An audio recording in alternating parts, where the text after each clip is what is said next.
પાઠ 1 પૂર્ણાંક સંખ્યાઓ.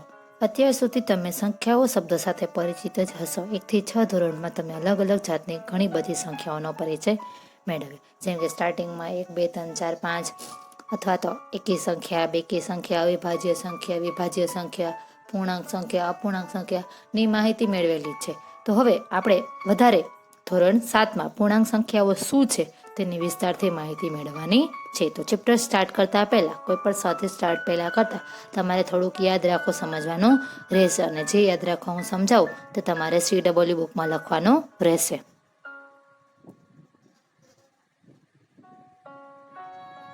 તો યાદ રાખો, એમાં પહેલો પોઈન્ટ છે કે 1, 2, 3, 4 અનંત સુધી એ પ્રાકૃતિક સંખ્યાઓ છે, અને પ્રાકૃતિક સંખ્યાઓ હંમેશા અસંખ્ય હોય છે, કે જે નોર્મલ 1, 2, 3, 4, 5 આપણે ગણીએ છીએ કે અનંત સુધી હોય છે. એ સંખ્યાને કેવી સંખ્યા કહેવામાં આવે છે? પ્રાકૃતિક સંખ્યાઓ કહેવામાં આવે છે. અને પ્રાકૃતિક સંખ્યાઓ હંમેશા કેટલી હોય છે? તો કે અસંખ્ય હોય છે. એની ગણી શકાતી નથી, એની મર્યાદા હોતી નથી. પ્રાકૃતિક સંખ્યાની શરૂઆત ક્યાંથી થાય છે? તો કે 1 થી પ્રાકૃતિક સંખ્યાની શરૂઆત થાય છે. એના પછી તો કે 0, 1, 2, 3, 4, 5 ડેશ ડેશ ડેશ એટલે કે અનંત સુધી એ પૂર્ણ સંખ્યાઓ છે. આની જેમ જ પૂર્ણ સંખ્યાઓ પણ કેવી હોય છે? તો કે અસંખ્ય હોય છે. એની મર્યાદા હોતી નથી, એની ગણતરી કરી શકાતી નથી. પણ યાદ રાખવાનું રહેશે કે પૂર્ણ સંખ્યાની શરૂઆત ક્યાંથી થાય છે? તો કે 0 થી થાય છે, જ્યારે પ્રાકૃતિક સંખ્યાની શરૂઆત ક્યાંથી થાય છે? 1 થી થાય છે. એના પછી આપણે જોઈએ તો -3, -2, -1, 0, 1, 2, 3 એ પૂર્ણાંક સંખ્યાઓ છે. તો આ ચેપ્ટરમાં આપણે પૂર્ણાંક સંખ્યાઓની જ માહિતી મેળવવાની છે, કે અનંત સુધી ઋણની સંખ્યા, 0 અને ધન સંખ્યા, એટલે કે પૂર્ણાંક સંખ્યાઓમાં બધી સંખ્યા આવી જશે. ઋણ સંખ્યા પણ આવી જશે, 0 પણ આવી જશે, અને ધન સંખ્યા પણ આવી જાય છે. તો એવી સંખ્યાઓને કઈ સંખ્યા કહેવામાં આવે છે? પૂર્ણાંક સંખ્યાઓ કહેવામાં આવે છે. પૂર્ણાંક સંખ્યાઓ છે એ પણ અસંખ્ય હોય છે. હવે પૂર્ણાંક સંખ્યાઓમાં તમે જોયું કે -3 હતા, -2 હતા, -1 હતા, એ બધા ઋણ પૂર્ણાંકો કહેવામાં આવે છે, કે જેની આગળ માઇનસની નિશાની લાગેલી હોય એ બધી સંખ્યાઓ ઋણ પૂર્ણાંક વડે આપણે તેને ઓળખશી. આમાં પૂર્ણાંક સંખ્યાઓમાં બધા જ ઋણ સંખ્યાઓનો સમાવેશ થાય છે. 1, 2, 3 એ તમે આગળ સમજ્યા તેમ એ ધન પૂર્ણાંકો છે, જે તમે અત્યાર સુધી સમજી શક્યા છો, અને આગળ તમારે આવતું પણ હતું. 0 એ ધન પૂર્ણાંક કે ઋણ પૂર્ણાંક નથી, એટલે કે 0 સંખ્યા એવી છે કે જેને આપણે ધન સંખ્યા પણ નહીં કહી શકી કે નહીં ઋણ સંખ્યા પણ કહી શકીએ, કે 0 નો સમાવેશ ધન સંખ્યામાં પણ નથી થતો અને ઋણ સંખ્યામાં પણ થતો નથી. તેનું એક અસ્તિત્વ અલગ જ પોતાનું એક છે. એટલે કે પૂર્ણાંક સંખ્યાઓમાં 0, ધન સંખ્યા, ઋણ સંખ્યા બધી સંખ્યાઓનો સમાવેશ થાય છે.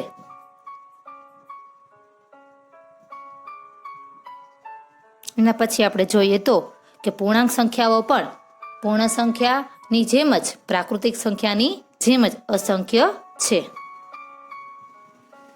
હવે એક આપણે સંખ્યા રેખાની મદદથી પૂર્ણાંક સંખ્યાઓની વધુ વિગતવાર આપણે માહિતી સમજીએ. તો અહીં એક તમને સંખ્યા રેખા દેખાય છે, જેમાં -3, -2, -1, 0, 1, 2, 3 અત્યારે ટેમ્પરરી એક્ઝામ્પલ માટે આટલા આપણે અંકો દર્શાવેલા છે સંખ્યા રેખા ઉપર. તો તમે એ સંખ્યા રેખામાં જોઈ શકો છો, એક બાજુ ઋણ સંખ્યા આવે છે, વચ્ચે 0 આવે છે, અને એક બાજુ ધન સંખ્યા આવે છે. તો એમાં સંખ્યા રેખા પર 0ની ડાબી બાજુ ઋણ પૂર્ણાંકો હોય છે, તે જે તમે અહીં જોઈ શકો છો, કે 0 અહીંયા 0 છે, એની અહીંયા ડાબી બાજુ કેવી સંખ્યા છે? તો કે ઋણ પૂર્ણાંકો આવેલા છે. એટલે ખાસ યાદ રાખવાનું થશે કે સંખ્યા રેખા પર 0ની ડાબી બાજુ હંમેશા કેવા સંખ્યા આવે છે? તો કે ઋણ સંખ્યા હોય છે. એના પછી જોઈએ તો કે સંખ્યા રેખા પર 0ની જમણી બાજુ ધન પૂર્ણાંકો હોય છે, જે તમે અહીં જોઈ શકો છો કે 0 છે, એની આ સાઈડ જમણી બાજુ કેવા સંખ્યા છે? તો કે ધન સંખ્યા, એટલે કે પ્લસ વાળી. પ્લસની નિશાની દર્શાવી કે ન દર્શાવી કઈ ફરક પડે નહીં, પણ 0ની જમણી બાજુ ધન પૂર્ણાંકો હોય છે. એટલે ખાસ યાદ રાખવાનું રહેશે કે 0ની ડાબી બાજુ ઋણ પૂર્ણાંક હોય છે અને 0ની જમણી બાજુ ધન પૂર્ણાંક હોય છે.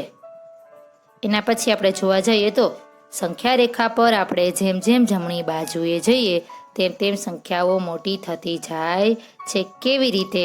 તો કે અહીં તમે જોઈ શકો છો કે અહીંયા -3 છે મારી પાસે,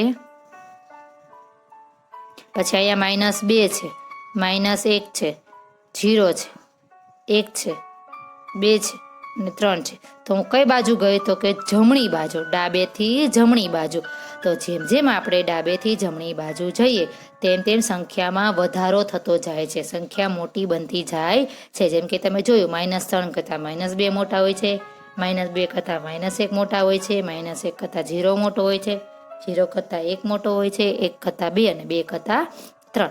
એટલે જોયું કે ડાબેથી જમણી તરફ જતા સંખ્યામાં વધારો થતો જાય છે, એટલે કે સંખ્યા મોટી થતી જાય છે. આ પોઈન્ટ તમારે ખાસ યાદ રાખવાનો રહેશે કે સંખ્યા રેખા પર આપણે જેમ જેમ જમણી બાજુએ જઈએ તેમ તેમ સંખ્યા હંમેશા મોટી થતી જાય છે. એનાથી વિરુદ્ધ પોઈન્ટ જોઈએ તો કે સંખ્યા રેખા પર આપણે જેમ જેમ ડાબી બાજુએ જઈએ તેમ તેમ સંખ્યા નાની થતી જાય. તો કેવી રીતે? તો અહીંયા તમે જોઈ શકો છો, અહીંયા 3 છે, અહીંયા 2 છે, અહીંયા 1, 0, -1, -2 અને -3. તો હું કઈ બાજુ આવી? તો કે જમણેથી ઊંધી બાજુ, એટલે કે જમણેથી ડાબી બાજુ આવી. તો જમણેથી જ્યારે આપણે ડાબી બાજુ જઈએ ત્યારે 3માંથી 2, 2માંથી 1, 1માંથી 0, 0માંથી -1, -1માંથી -2, -2માંથી -3 દેખાણા. તો એનો મતલબ શું થયો? કે સંખ્યામાં ઘટાડો થયો. સંખ્યામાં ઘટાડો થયો એટલે મતલબ કે સંખ્યા નાની થતી ગઈ. હવે તમારે ખાસ યાદ રાખવાનું રહેશે કે સંખ્યા રેખા પર 0ની ડાબી બાજુએ કઈ બાજુ છે? તો કે ડાબી બાજુએ ઋણ પૂર્ણાંકો આવે છે, જ્યારે 0ની જમણી બાજુ કેવા પૂર્ણાંકો આવે છે? ધન આવે છે, અને ડાબી બાજુ ઋણ પૂર્ણાંકો આવે છે. જ્યારે સંખ્યા રેખા પર જેમ જેમ આપણે જમણી બાજુ જોઈએ, ડાબી બાજુથી આપણે જમણી બાજુ જઈએ તેમ સંખ્યામાં વધારો થતો જાય છે. વધારો મીન્સ સંખ્યા મોટી થતી જાય છે. અને જેમ જેમ આપણે સંખ્યા રેખા પર ડાબી બાજુ જમણી બાજુથી ડાબી બાજુ આવીએ તેમ સંખ્યામાં ઘટાડો શું થતો જાય છે? ઘટાડો. એટલે કે સંખ્યા કેવી થતી જાય છે? નાની. સંખ્યા નાની થતી જાય છે. હવે તમે સંખ્યા રેખાની મદદથી જે કંઈ સમજ્યા છો તે અને આગળ મેં અમુક પોઈન્ટ સમજાવ્યા ત્યાં યાદ રાખો. તમારે આખું CWમાં બુકમાં લખવાનું રહેશે.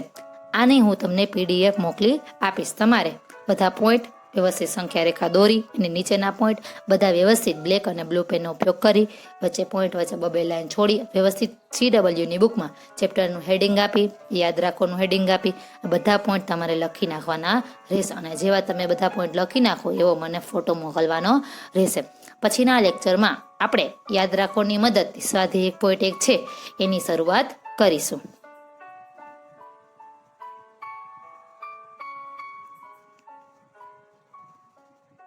Thank you.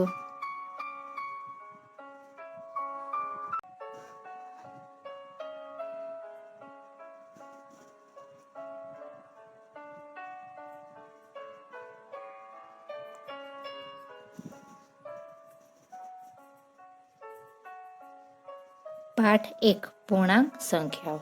અત્યાર સુધી તમે સંખ્યાઓ શબ્દ સાથે પરિચિત જ હશો. 1 થી 6 ધોરણમાં તમે અલગ અલગ જાતની ઘણી બધી સંખ્યાઓનો પરિચય મેળવ્યો. જેમ કે સ્ટાર્ટિંગમાં 1, 2, 3, 4, 5 અથવા તો એકી સંખ્યા, બેકી સંખ્યા, અવિભાજ્ય સંખ્યા, વિભાજ્ય સંખ્યા, પૂર્ણાંક સંખ્યા, અપૂર્ણાંક સંખ્યાની માહિતી મેળવેલી છે. તો હવે આપણે વધારે ધોરણ 7માં પૂર્ણાંક સંખ્યાઓ શું છે તેની વિસ્તારથી માહિતી મેળવવાની છે. તો ચેપ્ટર સ્ટાર્ટ કરતા પહેલા કોઈ પણ સ્વાધ્યાય સ્ટાર્ટ પહેલા કરતા તમારે થોડુંક યાદ રાખો સમજવાનું રહેશે. અને જે યાદ રાખો હું સમજાવું તો તમારે CW બુકમાં લખવાનું રહેશે.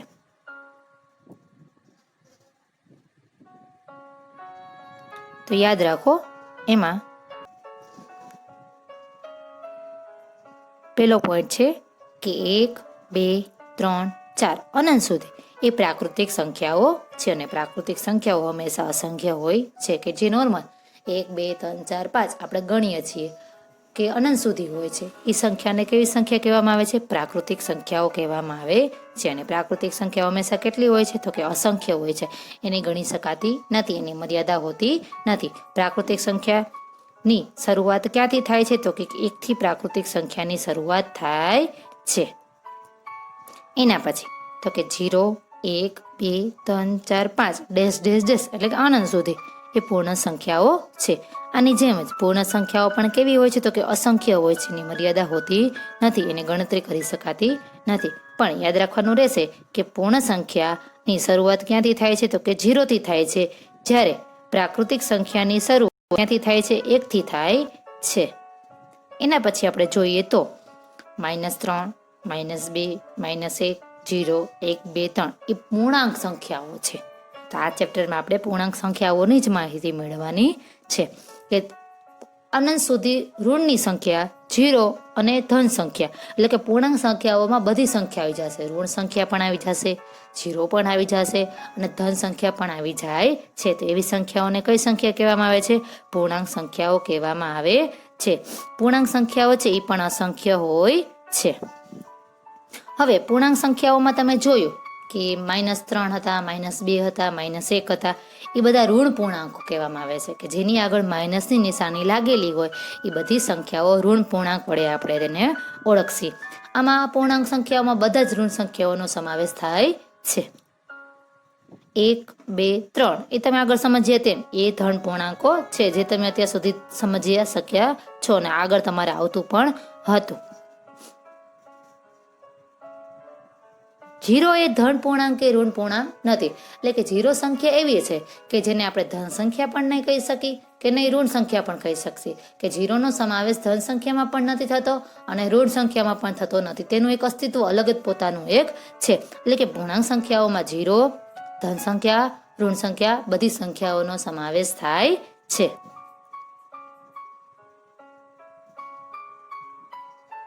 એના પછી આપણે જોઈએ તો કે પૂર્ણાંક સંખ્યાઓ પણ પૂર્ણ સંખ્યાની જેમ જ પ્રાકૃતિક સંખ્યાની જેમ જ અસંખ્ય છે.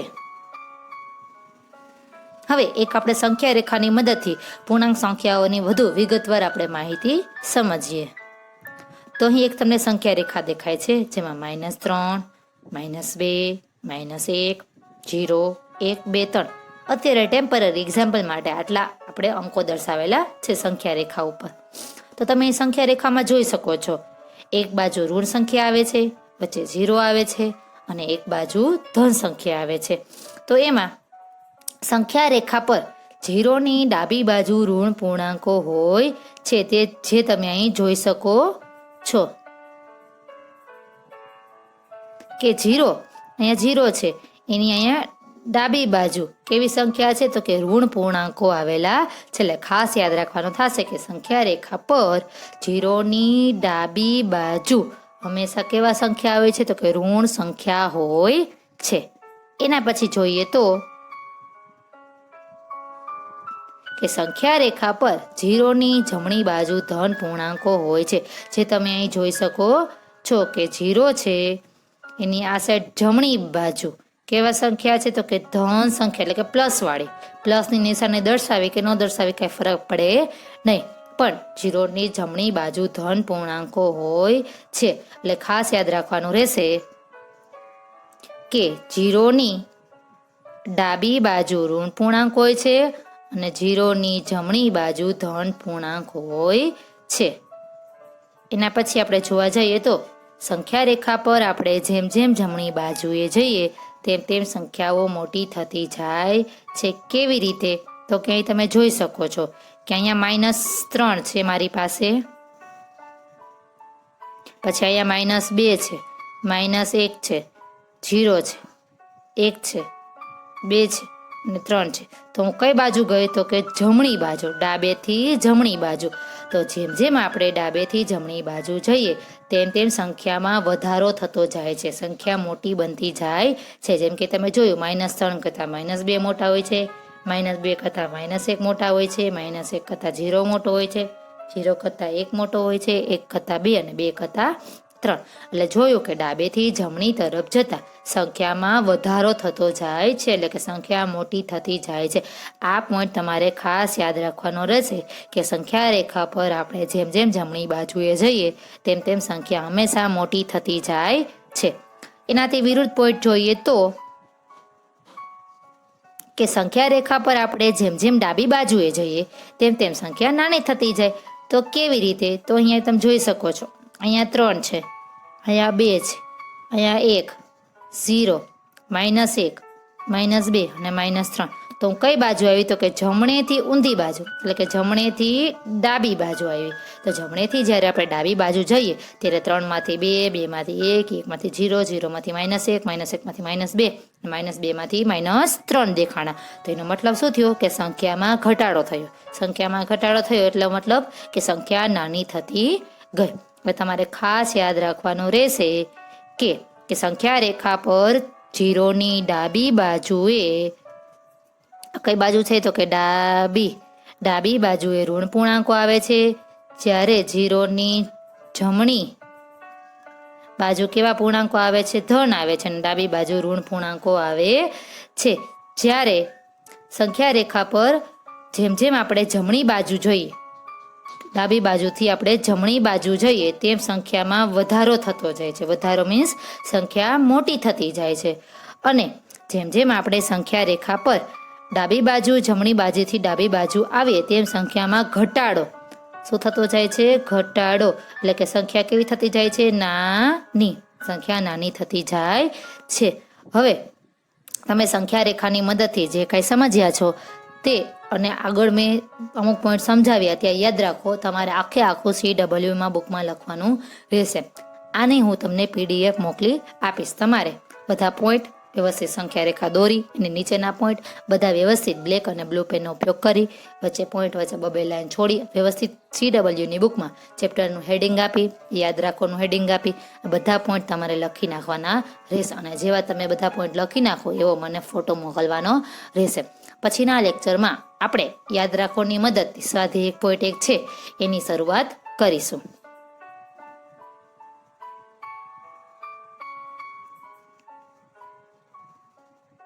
Thank you.